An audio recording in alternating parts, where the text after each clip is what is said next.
warahmatullahi wabarakatuh.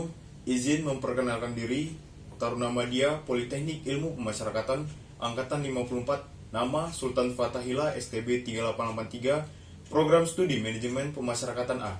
Di sini saya akan membahas terkait dengan dampak pembagian kinerja yang sesuai terhadap petugas ataupun pegawai di lingkungan Kementerian Hukum dan HAM. Lebih tepatnya lagi di UPT Pemasyarakatan. Pembagian kerja yang sesuai bagi pegawai pemasyarakatan bermanfaat untuk memudahkannya dalam melaksanakan tugas tanpa menunggu perintah dari atasan. Pembahasan pertama yaitu sikap. Sikap merupakan suatu bentuk evaluasi perasaan di dalam memahami, merasakan, dan berperilaku terhadap suatu objek. Ada beberapa tipe sikap dalam kinerja. Yang pertama adalah kepuasan kerja. Kepuasan kerja merupakan sikap umum seorang individu terhadap pekerjaannya. Seseorang dengan tingkat kepuasan kerja tinggi menunjukkan sikap yang positif terhadap kerja. Sebaliknya, seseorang yang tidak puas dengan pekerjaannya menunjukkan sikap yang negatif terhadap pekerjaan tersebut. Yang kedua yaitu adalah keterlibatan kerja. Keterlibatan kerja mengukur derajat sejauh mana atau sampai tingkat mana seseorang memihak pada pekerjaannya, berpartisipasi aktif di dalamnya, dan menganggap kinerjanya penting bagi harga diri. Yang ketiga, komitmen pada organisasi. Suatu keadaan atau sampai sejauh mana seorang pegawai memihak pada suatu organisasi tertentu dan tujuannya, dan berminat atau berniat memelihara keanggotaan dalam organisasi tersebut. Kepuasan kerja. Kepuasan kerja lebih umum didefinisikan sebagai kepuasan individu terhadap pekerjaannya. Kepuasan kerja seseorang pada dasarnya tergantung kepada selisih antara harapan, kebutuhan, atau nilai apa yang menurut perasaan atau persepsi telah diperoleh atau dicapai melalui pekerjaan. Seseorang akan merasa puas jika tidak ada perbedaan antara yang diinginkan dengan persepsinya atas kenyataan. Kepuasan kerja yang diciptakan dalam lingkungan pekerjaan mampu menimbulkan rasa kerjasama. Kerjasama adalah suatu usaha bersama antara individu atau kelompok sosial untuk mencapai tujuan bersama. Kerjasama dilakukan sejak manusia berinteraksi dengan sesamanya. Kebiasaan dan sikap mau bekerja sama dimulai sejak kanak-kanak, mulai dalam kehidupan keluarga, lalu meningkat dalam kelompok sosial yang lebih luas. Kerjasama berawal dari kesamaan orientasi. Dalam kerjasama, tugas-tugas yang dibebankan kepada tiap individu dapat berbeda satu sama lain. Ciri utama dari kerjasama adalah peran yang diberikan kepada tiap individu tidak harus seragam, tetapi memiliki tata cara yang menjadi aturan. Dalam kerjasama, perselisihan dan perbedaan dianggap lumrah dalam penyelesaian masalah. Penjelasan tersebut merupakan pondasi dasar dalam membentuk suatu pembagian kerja yang efektif. Adapun beberapa hal yang harus dilakukan para pimpinan atau atasan dalam membentuk suatu pembagian kerja yang efektif. Yang pertama, delegasikan secara bertahap.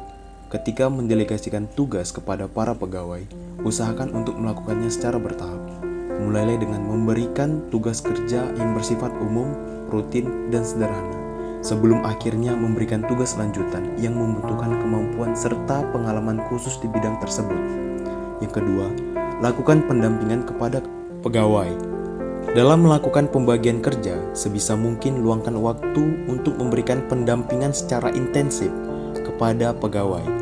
Hal ini perlu dilakukan para pimpinan agar karyawan atau pegawai memahami proses pembelajaran dengan baik, sehingga produktivitas kerja yang dihasilkan para pegawai bisa maksimal.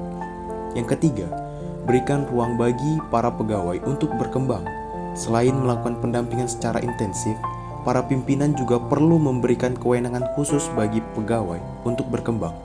Kewenangan tersebut bisa berupa toleransi ruang dan waktu untuk belajar, serta memahami tugas-tugas baru, atau bisa juga memberikan kewenangan bagi para pegawai untuk mengambil keputusan yang relevan dengan tanggung jawab mereka. Selanjutnya, lengkapi dengan SOP secara tertulis. Keberadaan standar operating procedure secara tertulis menjadi bekal utama untuk mengelola seluruh pegawai dan mendelegasikan tugas kerja bagi tiap-tiap bagian. Seperti kita ketahui bersama, adanya standar operasional prosedur, membantu para pimpinan untuk memberikan pembelajaran bagi pegawai dan menjadi acuan bagi pimpinan dalam melaksanakan aturan yang ada. Selanjutnya, lakukan pengawasan dan evaluasi. Meskipun sebagai pimpinan Anda memberikan kewenangan khusus bagi para pegawai, namun bukan berarti Anda tidak mengontrol dan mengevaluasi kinerja pegawai.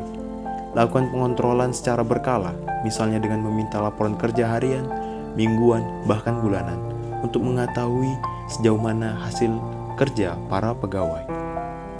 Ketika beberapa tips tersebut dilaksanakan dengan baik dan benar, maka akan timbul suatu budaya organisasi yang implementasinya terhadap tujuan dari organisasi tersebut. Budaya organisasi mewakili sebuah persepsi yang sama dari para anggota organisasi, atau dengan kata lain, budaya adalah sebuah sistem makna bersama. Karena itu, harapan yang dibangun dari sini adalah bahwa individu-individu yang memiliki latar belakang yang berbeda atau berada di tingkatan yang tidak sama dalam organisasi akan memahami budaya organisasi dengan pengertian yang serupa. Sebagian besar, organisasi memiliki budaya dominan dan banyaknya subbudaya. Sebuah budaya dominan mengungkapkan nilai-nilai inti yang dimiliki bersama oleh mayoritas anggota organisasi. Ketika berbicara tentang budaya sebuah organisasi, hal tersebut merujuk pada budaya dominannya. Jadi, inilah pandangan makro terhadap budaya yang memiliki kepribadian tersendiri dalam organisasi. Subbudaya cenderung berkembang di dalam organisasi besar untuk merefleksikan masalah, situasi, atau pengalaman yang sama yang dihadapi para anggota. Subbudaya mencakup nilai-nilai inti dari budaya dominan atau ditambah nilai-nilai tambahan yang unik.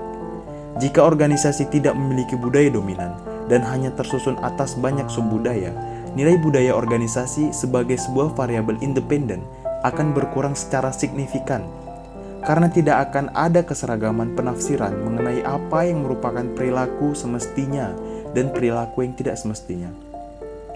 Aspek makna bersama dari budaya ini yang menjadikannya sebagai alat potensial untuk menuntun dan membentuk suatu perilaku dalam kinerja. Yang mana perilaku tersebut akan menciptakan suatu iklim kinerja atau iklim lingkungan pekerjaan yang baik serta mendukung antara satu individu dengan individu yang lainnya. Maka diperlukannya bentuk kerjasama yang solid antara para pegawai. Kurang lebih seperti itulah penjelasan dampak pembagian kerja yang sesuai terhadap kinerja para pegawai di UPT Pemasyarakatan. Kurang lebihnya saya mohon maaf. Wabillahi taufiq wal hidayah. Wassalamualaikum warahmatullahi wabarakatuh. Sampai jumpa.